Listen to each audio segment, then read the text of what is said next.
Ajmo nešto pojesti na najboljoj lokaciji na Adventu. Idemo na jednu jako dobru lokaciju kod klizališta. Imate jako puno kućica, ali samo rijetke imaju kuhani apero koji ove godine zapravo morate probati, koja je, ajmo reći, jeftinija varijanta kuhanog džina. Ovdje su porcije ogromne za razliku od foliranja, lokacije koju ja nazivam ono kao cool mjesto za jesti.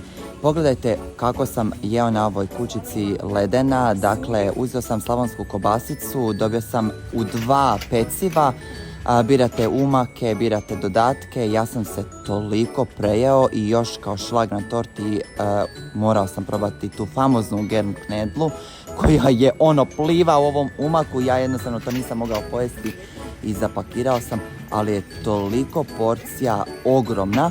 Dakle, ovdje ćete se zaista najesti. A što se tiče fuliranja, to je priča za sebe. Fuliranje inače je lokacija sa najboljom ponudom jela.